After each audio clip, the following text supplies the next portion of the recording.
세상에 제목을 보니까 이번에는 무슨 사고 관련 소식인가 봐요. 이담 아나운서. 세상에. 최근에 한 온라인 커뮤니티에요.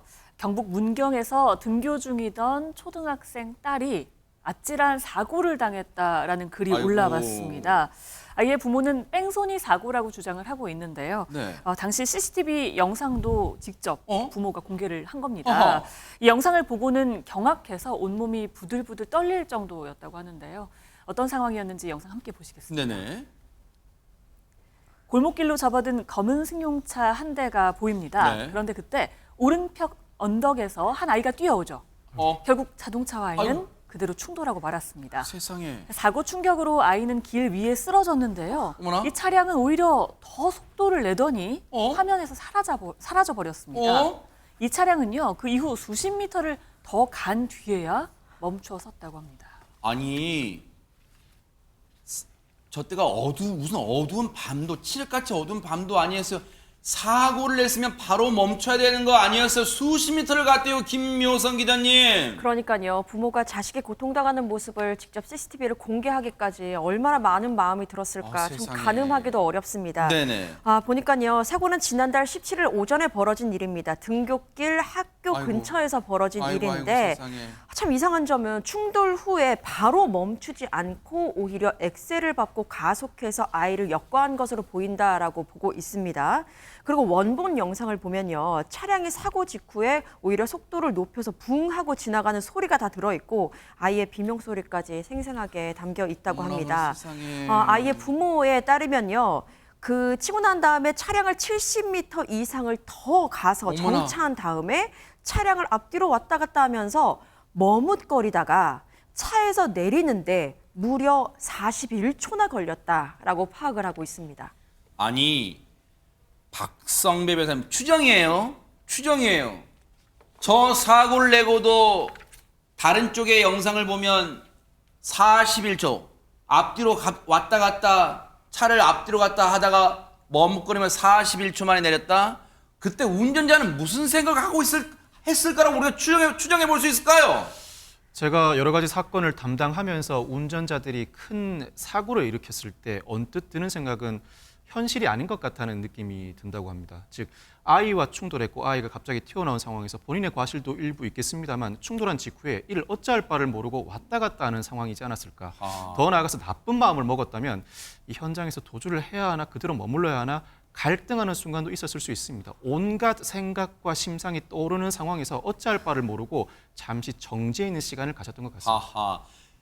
그렇게 걸린 시간이 사고를 내고 41초가 걸렸다는 거예요. 세상에 역과 사고라는 것은 세상에 더 이상 말로 하기 진짜 너무 진짜 끔찍해요. 그런데 아이가 정말 심하게 다쳤을 거 아니에요, 김현주 평론가님. 그래서 뭐 이런 내용 말씀드리기도 저도 참 너무너무 마음이 아픕니다. 이 아이가 초등학교 2학년생 만 7세 아동입니다. 아우, 그 여리여리한 세상에. 어린이가 이런 사고를 당했다고 하니까 너무너무 마음이 아파요. 다친 곳을 보니까 골절상도 뭐 발뒤꿈치에서부터 시작해서 두개골에 이르기까지 어휴. 골절 부위가 상당하고 어떡해요, 세상에. 또한 그 머리 쪽을 심하게 다쳐서 뇌출혈 때문에 응급 수술까지 어머나, 받았다고 어머나, 합니다. 세상에. 수술실에서 붕대를 머리에 감고 나온 이 아이의 모습을 보고 부모님 그 심정이 어땠을까 하는 생각이 드네요. 아니, 네네, 말씀하시죠. 평생 흉터가 남을지도 모르고 아이고. 또 이 교통사고라고 하는 것은 가벼운 사고라도 후유증이 후에 또 맞아요. 나타나지 않습니까? 그러니까 어떤 상황이 될지 알 수 없는 상황인데 이 부모님 마음에서는 아마 그럴 거예요.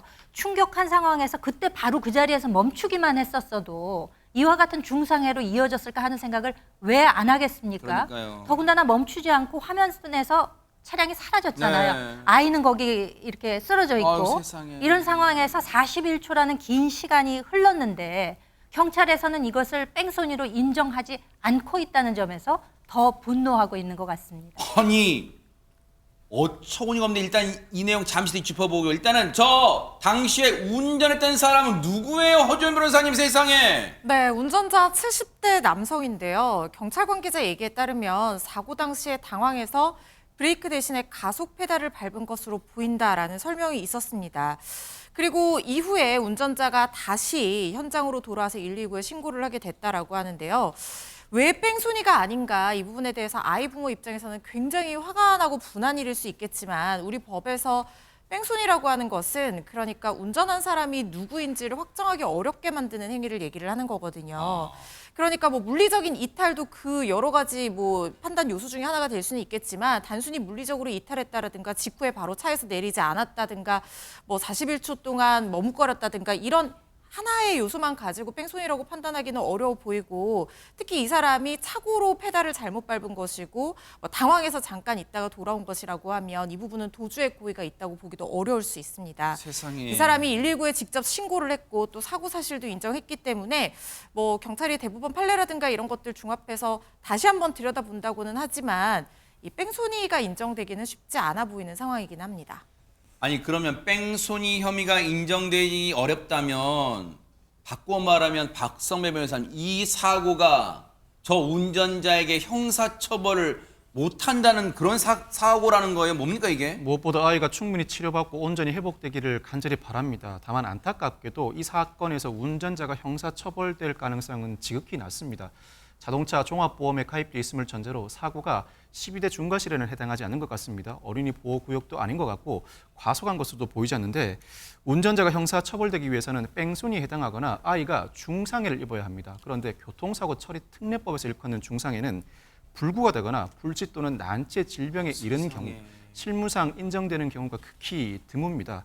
뿐만 아니라 특가법상 도주치상, 도로교통법상 사고 미조치죄가 적용된다면 충분히 형사처벌이 가능하겠습니다만 이 사안의 경우에는 그대로 뺑소니를 인정하기가 어려운 난점이 있습니다. 과거 예를 들어드리면 지난 2022년 12월 서울 청담동에서 한 운전자가 방과 후 수업을 마치고 귀가하던 초등학교 3학년 학생을 차로 치어 숨지게 한 사건이 발생했습니다. 당시 운전자가 곧바로 구호 조치 없이 자신의 거주지 주차장으로 이동한 것으로 조사돼 이 어린이 보호구역 치사 등 외에도 특가법상 도주치사 혐의로도 기소가 됐습니다. 그렇지만 특가법상 도주치사 혐의는 법원에서 무죄 선고를 받았습니다. 그 이유가 재판부가 밝히기를 운전자가 주차장 입구에 도달하기까지 9초 정도 걸렸고 20에서 30m 정도만 운행을 했었다.